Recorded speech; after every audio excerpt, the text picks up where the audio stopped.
Well, shalom and good afternoon. Okay, so this will be a quicker thing because it's cold and I'm holding this and I'm freezing. So I should probably do this with all my videos. Okay, so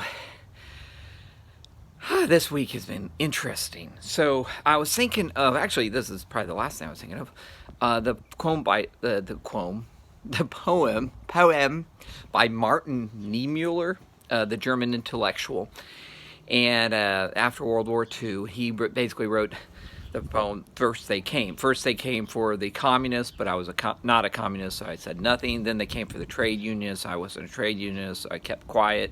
Then they came for the socialist. I was not a socialist, so I didn't say anything. Then they came for the Jews, and I was not a Jew, so I didn't stand up. And then they came for me, and there was no one to hear my cry. And there's different versions of that poem, but this week is interesting. So there's a couple ways this will play out, can play out. I hear things from God from time to time, but I don't pretend to be a prophet, and I don't pretend to understand the interpretations of things. However, I would challenge us to what has God said? That's ultimately the metric. Right? What has God said? Now, could we be interpreting it right? Okay, that's a big issue. But that's where talking to others, working things out, and then praying and just being in faith and being at peace. That's something God's been really working on me over the years, is being at peace. I wasn't too far away from here on that deck back there, back on Yom Kippur 2017, and the word God told me, I was praying, I'd fasted that day, and God spoke, or I felt, all right. I don't want to use the God card. I don't like that's, but I just feel. I'm going to tell you what I feel, and you can test it, and that's what prophecy should be tested. Now, maybe we'll come back to that. But anyway, I was over there, and I felt I heard God say, "Stop squirming," and I'm a little ADHD, so I've got a lot of energy, but I'm also being at peace is difficult, right? Well, with the recent election, I'm not going to get into all that, but the fraud, the all this stuff going on. And then this week on the 6th, I was down in Oklahoma City at a protest in Oklahoma City. And then in Washington, D.C., there was the protest there. And then apparently some people went to the Capitol, and I'm not going to get into all that. But since then, now they've canceled Donald Trump. Twitter, Facebook, everybody. And at some point, they're going to cancel you and me too. All right. So actually, today I just signed up for MeWe. I've already been on Parler. I'm going to start posting 2 places. I'm going to try to find another video place besides YouTube because they're going to cancel us on YouTube as well. You can't just like close your eyes and, okay, they're not, they're coming for the other people in the apartment building, but they're not going to come for me. I'm safe. No, they're going to come. This idea that we can close our eyes and we'll be okay, is a delusion. All right.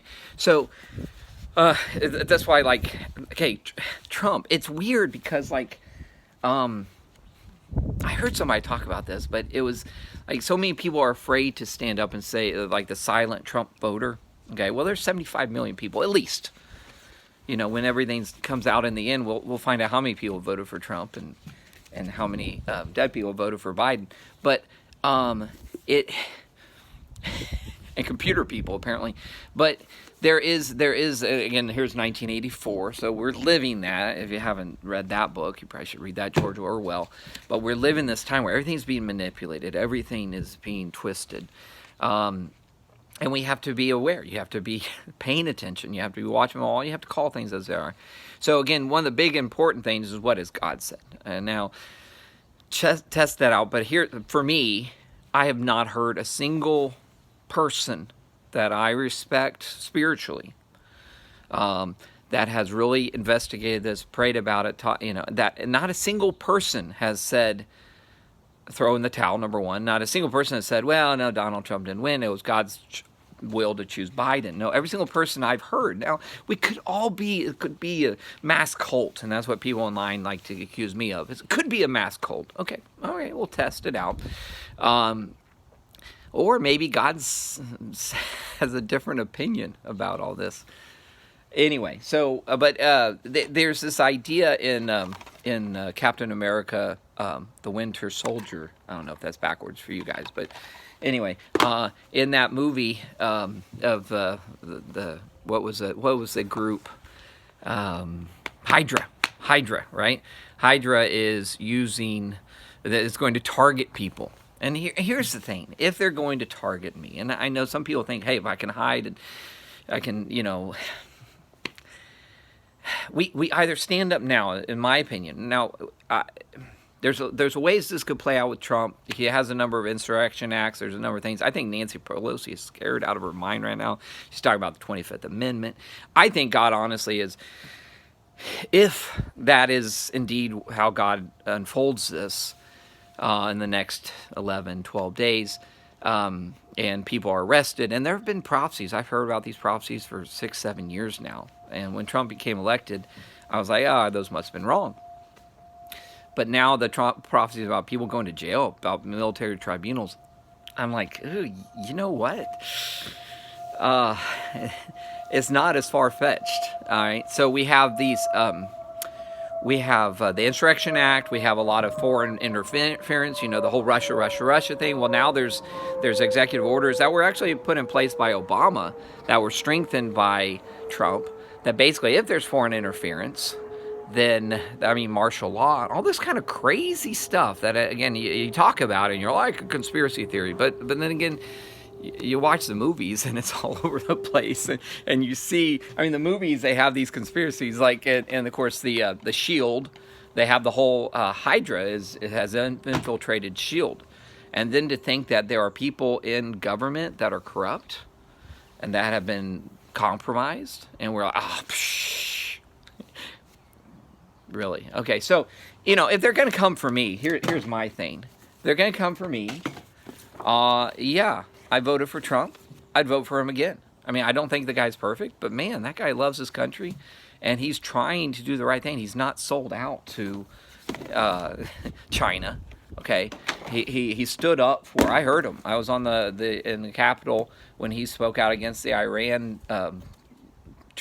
treason back in 2015. So if you're gonna start targeting people like they did in Captain America: Civil War, well, you need to put my name on that list. And honestly, we need to all start to stand up and not be ashamed. All right, the Bible says something about Jesus, and then again, if people are a cult, okay, so if you say anything about Jesus and then Trump and anywhere, Jesus is a lot bigger. Okay, he's my savior, not Trump, right? Trump's just a man. He's a fallible man. All right, but the Bible says, Jesus says something. He says, "You are ashamed to confess me before men. I will be ashamed to confess you before my Father." So there's something about who will you stand up for. Now, my allegiance is to God, okay, to Jesus. Period.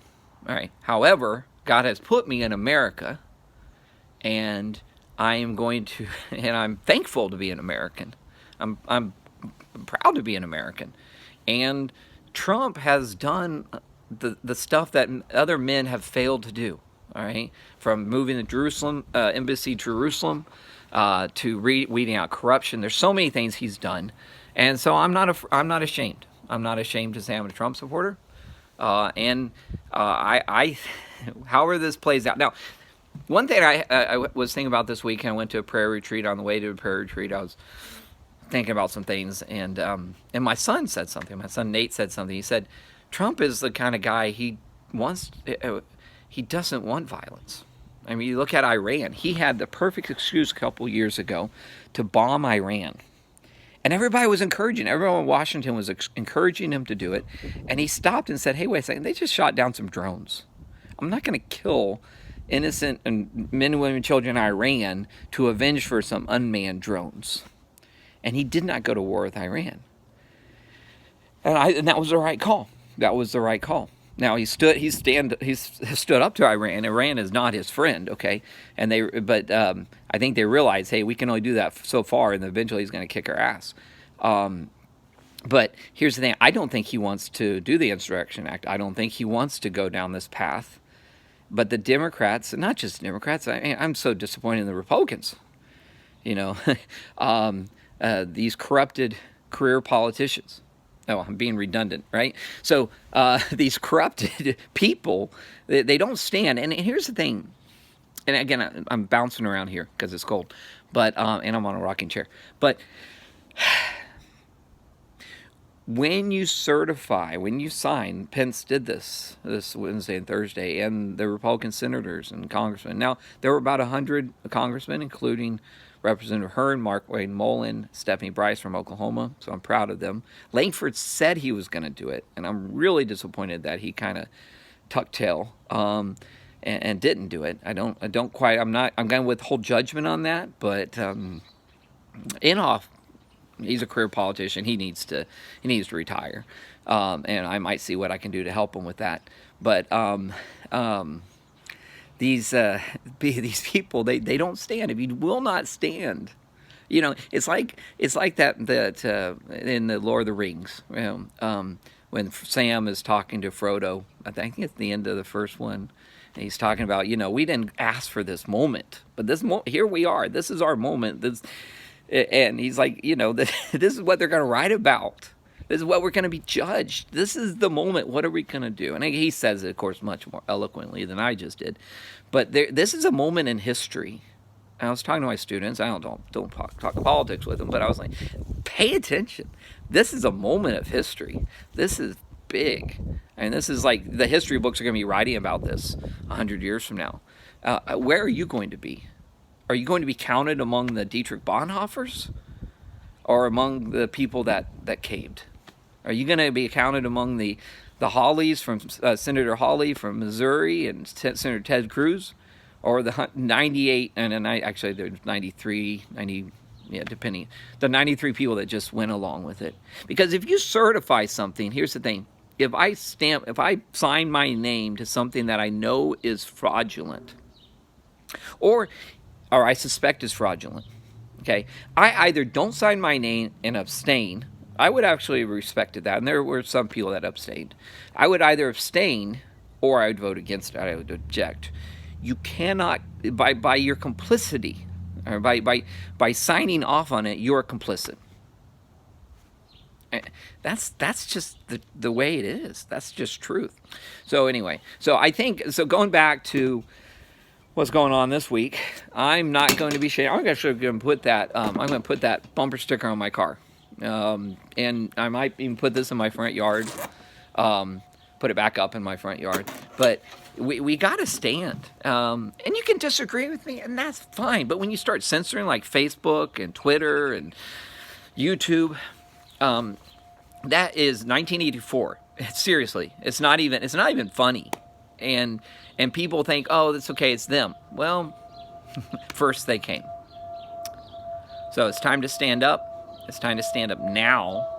Even if you disagree with President Trump, even if I'm surprised all my ACLU friends, my relatives who are strong supporters of the ACLU, and I'm not a big ACLU fan because I'm like, I'm religious and so forth, but they used to stand for something that at least on principle I was like, okay, I get that.